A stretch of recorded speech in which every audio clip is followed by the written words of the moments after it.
Good morning YouTube.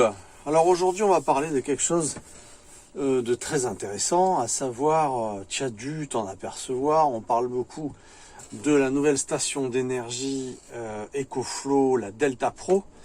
Tout le monde connaissait déjà la Delta Max, puis là on a la Delta Pro qui arrive sur le marché à grands pas et dans le monde.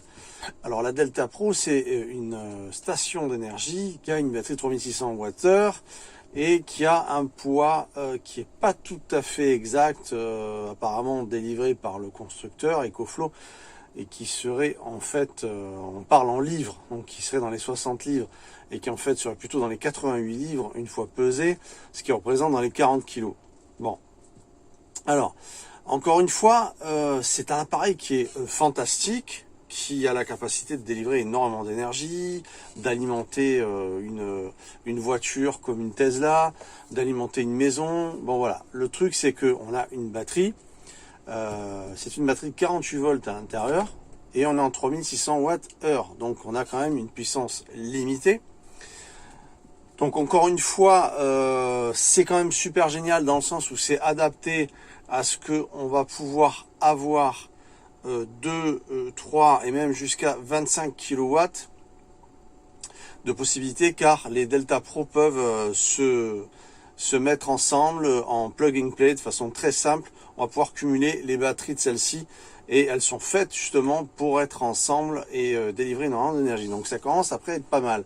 Bon, il faut savoir qu'une Delta Pro, ça coûte quand même pas loin de 4000 €. Ouais, donc on avait déjà, vous m'aviez vu déjà tester la Delta qui faisait dans les 1399 €. C'était déjà pas mal. Et puis vous avez vu que j'ai pu vous montrer que la Delta avait des difficultés. Donc on a fait un retour assez intéressant avec la Delta. Rappelez-vous, je vous invite à aller voir la vidéo où on a quand même un petit souci au niveau de charge et décharge simultanée. On appelle ça, aux États-Unis, ils appellent ça le système UPS. Et en fait, c'est quand tu rentres de l'énergie pour la charger et que tu la décharges en même temps en t'en servant.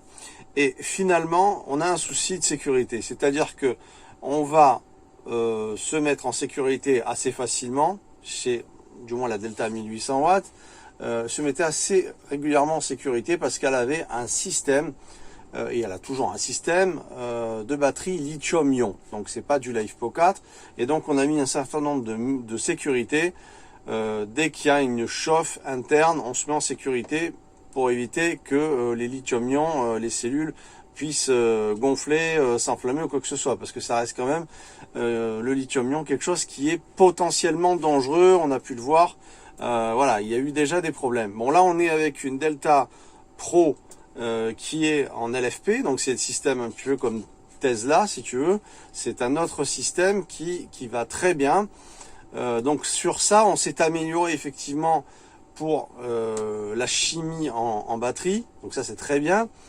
Mais par contre, il y a de nouveaux petits soucis de sécurité, à savoir qu'elle est préconisée pour donner une puissance jusqu'à 4000 véritablement, 4200 watts. Après, elle va se mettre en sécurité, en règle générale. Alors, elle est préconisée pour délivrer cette puissance. Mais, lorsqu'on la met, encore une fois, en charge et en décharge simultanée, c'était le problème de la Delta d'ailleurs, eh bien, on va avoir une puissance qui va être délivrée. C'est par exemple, si vous la branchez sur EDF avec une entrée à 20 ampères, elle va fournir du 20 ampères, à peu près dans les 2200 watts. Vous allez voir, regardez ce petit extrait. Donc elle fournit 2200 watts parce qu'elle en rentre 2200 watts. Là, il y a un petit souci, et si tu dépasses, tu te mets en sécurité. Donc en système UPS, en système charge et décharge simultanée, elle ne délivre pas la puissance qui est normalement possible. On est contrarié. Et on s'est aperçu énormément que cette batterie, cette station d'énergie en fait, va produire autant d'énergie que ce qu'elle en rentre dans ce système de charge et décharge simultanée. Donc là en fait on a quand même un système qui est condamné, parce que du coup on n'a pas autant de possibilités d'alimenter tout ce qui est appareil électrique. On est vachement limité. 2200 watts, c'est bien, mais c'est limité. Tu mets un chauffage soufflant à 2000 watts, ben déjà, tu es déjà au max de ses capacités. Alors que elle est préconisée pour 4002 et certains parlent à 6005. Bon, ça c'est un petit peu, c'est pas véritablement, je pense, la réalité. Bon, après. Effectivement, quand on les couple, on va arriver à 7200 watts, on va cumuler les 3600 Wh, on les passe à 7002, ainsi de suite.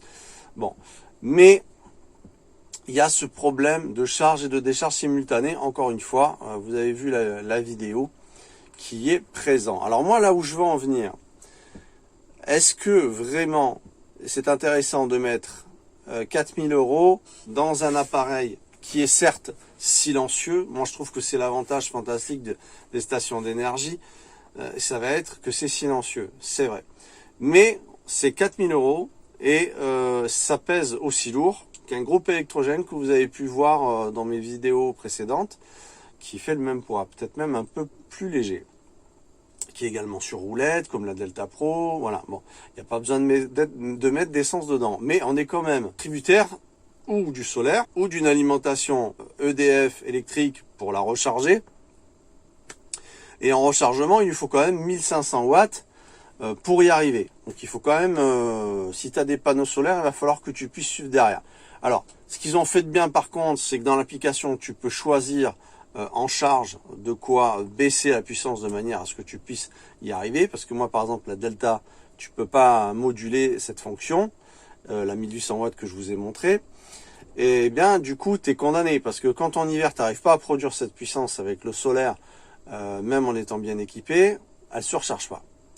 Donc ça c'est un petit peu le problème que j'ai pu noter et qui a été contraignant pour moi. Vous l'avez compris, ces stations d'énergie EcoFlow ont de grandes mesures de sécurité qui coupent. Par contre, c'est vrai qu'il y a un onduleur, un convertisseur qui est fantastique, qui délivre une pure wave de folie. On peut dépasser la puissance affichée jusqu'à 300-400 watts de plus. Ça va fonctionner pendant 30 secondes et après ça se met en sécurité. Donc c'est quand même un onduleur de grande qualité. Mais par contre, on a un souci dans des sécurités qui vont venir, et bien évidemment encore plus dans les pleines saisons. Alors moi la Delta, je l'utilise régulièrement, elle fonctionne très bien pendant les saisons fraîches et tout, mais dès qu'on est en période estivale, et c'est là où tu vas faire du camping, où tu vas t'en servir pour ton véhicule, eh bien elles vont se mettre en sécurité dès qu'il y a de la surchauffe. Et ça, c'est pénalisant. Donc un groupe électrogène, c'est de l'essence, mais ça va pas s'arrêter. Donc ça c'est le premier truc, ça va te délivrer vraiment d'énergie, et pendant 8-10 heures selon la capacité en litrage de ton groupe électrogène. Encore une fois, je vous invite à aller voir les groupes électrogènes que j'ai proposés. Alors, j'aime pas trop montrer l'hydrocarbure, mais pour l'instant, en période d'hiver, on n'a pas trouvé une solution mieux quand tu es vraiment embêté, c'est-à-dire que tu as une grosse couverture nuageuse pendant plusieurs jours, où tu as peu d'électricité avec ton solaire, et où il y a un grand froid et que tu as besoin de te chauffer. Là, en ce moment, je peux vous dire que je me caille vraiment sur le terrain, parce qu'il fait très froid. Donc, effectivement, là, l'hydrocarbure va être une option. Beaucoup utilisent les Webasto chinois. Bon, c'est quand même une consommation en hydrocarbures. Vu effectivement le prix du diesel, même si ça consomme 0,8 en litres de l'heure, il y a quand même un coût. Bon, c'est quand même de l'hydrocarbure, on est d'accord. Sauf que avec un groupe électrogène, tu vas charger non seulement tes batteries et te chauffer. Avec une Delta Pro, si tu te branches en extérieur sur ton camping-car et que tu commences à allumer un 2000 watts, je te donne pas 2-3 heures pour qu'elle s'arrête et qu'elle a plus d'énergie. Voilà.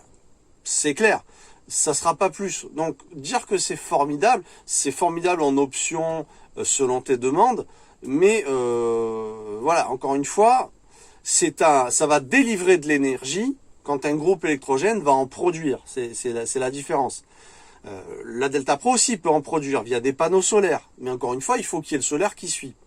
Et quand tu vois qu'elle peut rentrer maximum que 13 ampères, ça fait 1200 watts ou 13 ampères, c'est un petit peu léger.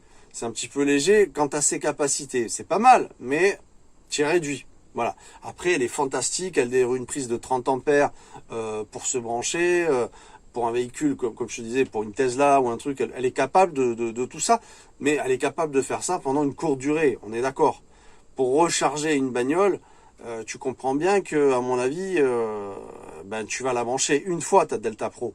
Après, tu vas devoir être obligatoirement en mode recharge. Hein, même si tu descends à 30%, tu vas devoir la recharger. Et donc, tu vas tirer de l'énergie chez toi, ou avec un groupe électrogène, donc ça serait complètement stupide, ou avec du solaire. Et donc, avec du solaire, il va falloir que tu es bon en solaire pour pouvoir la recharger. Parce qu'à 1200 watts, je crois qu'il te faut entre 5 et 6 heures pour la recharger.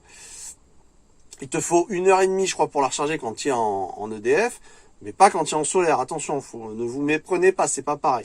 Donc, est-ce que ça vaut vraiment le coup? Quand tu vois que, par exemple, moi, j'ai présenté un appareil qui est de toute qualité, de toute beauté, qui a des compétences jusqu'à 3200 watts de puissance, qui est un inverteur, c'est-à-dire qui va s'adapter vraiment à consommer par rapport à la demande que tu vas tirer. Hein, si tu demandes 300 watts, il va pas consommer comme si tu demandes 3000. Donc, tu as un système qui est à hydrocarbures, c'est vrai, mais encore une fois, il y a peut-être possibilité de voir, est-ce qu'il y a des capacités de faire tourner au bioéthanol? Je suis en train de travailler dessus.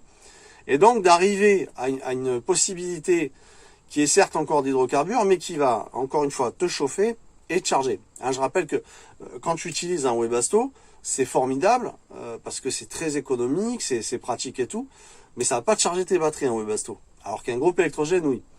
Voilà, donc est-ce que ça vaut vraiment le coup? Parce que là, on est à même pas 1000 euros, parce qu'on est dans les 850 euros avec mon code Neverland. Vous avez 15% pour un groupe électrogène, avec un service après-vente de malade, parce que vous êtes, je sais pas moi, en Allemagne, n'importe où en Europe, vous appelez si vous avez un problème, ils viennent, un prestataire qui vient, qui vous récupère le groupe électrogène, qui vous le ramène à leurs frais. Moi, j'ai jamais vu ça.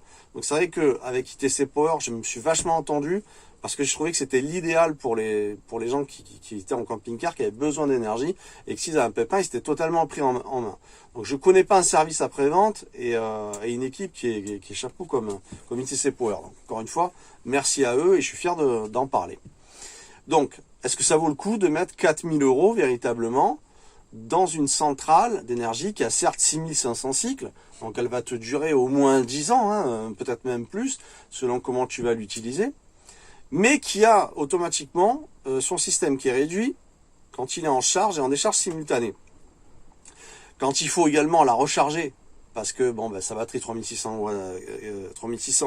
Wh, c'est pas mal, mais il faut quand même la recharger.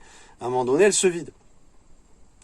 Alors qu'un groupe électrogène, c'est sûr, c'est de l'hydrocarbure, mais tu remplis, tu allumes, et là, t'es pas embêté. Et tu peux faire tourner 8 heures. C'est pas le cas d'une Delta Pro. Tu peux pas brancher ton chauffage, alimenter tout ton véhicule, absolument tous tes trucs électriques, et tenir 8 heures, on est d'accord. Donc, est-ce que ça vaut pas le coup de mettre un petit peu d'essence de temps en temps, et payer 1000 euros, voire plutôt 850, un appareil qui démarre à distance, qui est à roulette aussi, qui fait le même poids, je le rappelle.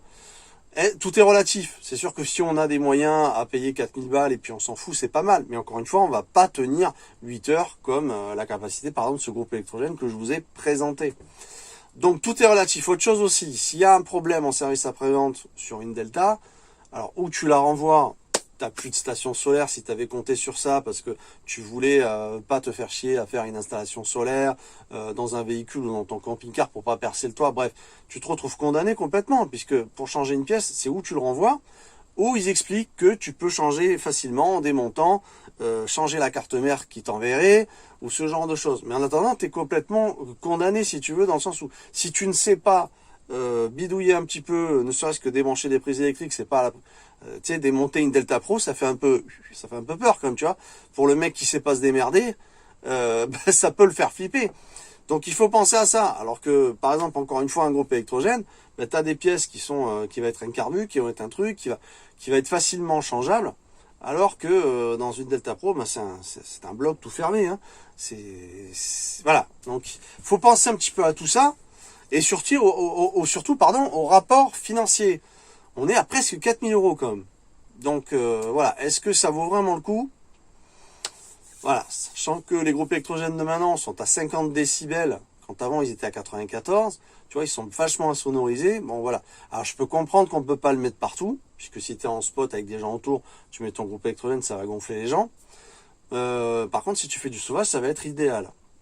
Voilà, donc tout est relatif à chacun de voir ce qui lui convient le plus. Moi, je dis, est-ce que ça vaut le coup véritablement de mettre 4000 €? Faut bien réfléchir. Faut bien voir les capacités également, comme je vous les ai citées, de ce même produit qui est fantastique, mais qui va pas délivrer. C'est-à-dire que tout à l'heure, on a pris l'exemple des 20 ampères, mais si vous avez, par exemple, il y a des spots qui ont 16 ampères, eh bien, il va pas vous donner plus que 16 ampères. Donc, on va être plutôt dans les 1700 watts max, et vous n'allez pas pouvoir allumer votre Nespresso. Vous avez des cafetières qui demandent un pic très haut au départ, et qui dépasse les 2000 watts.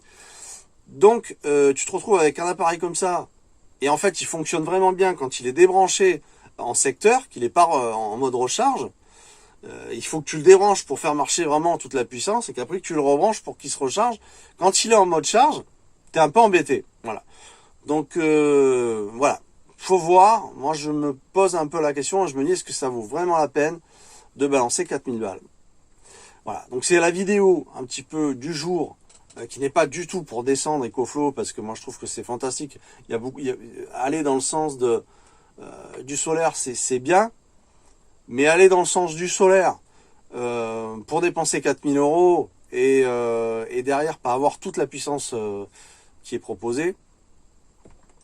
Encore une fois, 2200 watts, hein, je vous ai dit, et même si c'est une prise 16 ampères, ben vous allumez quoi? Même pas un chauffage à 2000 watts. Donc ouais, faut voir un petit peu les besoins de chacun. Est-ce que ça vaut vraiment le coup de dépenser autant? On se retrouve dans les vidéos. J'espère que ça vous a plu. Si vous êtes tombé par hasard sur cette vidéo, mettez un pouce, abonnez-vous, on reste en contact. Je m'appelle Paul de la chaîne Neverland. J'ai fait toutes mes formations en électrotechnique et électronique. Et je peux vous dire que ici à Neverland, je suis à même de voir les réelles possibilités du matériel. Et donc j'ai déjà testé un petit peu Delta. Delta Pro, je pense qu'il y aura des possibilités pour que je puisse la tester de moi-même prochainement. Il faut savoir qu'elle arrive à peine en Europe véritablement. Mais ce qu'on voit déjà un petit peu partout dans le monde, c'est que, vous avez vu en vidéo, il y a des possibilités qui sont aussi réduites. Et beaucoup de sécurité encore une fois. Donc si vous me posez la question, moi par exemple j'ai essayé une petite Blue Yeti qui est à AC70, et ben en fait ça coûte seulement dans les 700 balles, hein, seulement, c'est quand même un prix. Enfin on est déjà à moitié prix que la Delta normale, la Delta Pro on n'en parle pas puisque c'est 4000. Et je peux vous dire que j'ai fait des choses miraculeuses avec ce petit appareil qui est aussi en LivePro 4, à contrario de la Delta qui fait le double du prix. Allez voir mes vidéos, vous allez retrouver les liens en description de super vendeurs qui sont pas chers et dont mes abonnés sont ravis. Et effectivement, si c'est pour mettre ce prix-là, ça va, mais pour mettre 4000 balles, personnellement, bah, je pense que je suis un peu réticent quant aux possibilités véritables et à un éventuel problème. Voilà, donc je vous souhaite une très bonne fin de journée, matinée, selon quand vous êtes tombé sur la vidéo. Encore une fois, abonnez-vous, on se retrouve dans les prochaines vidéos. Ciao, ciao tout le monde.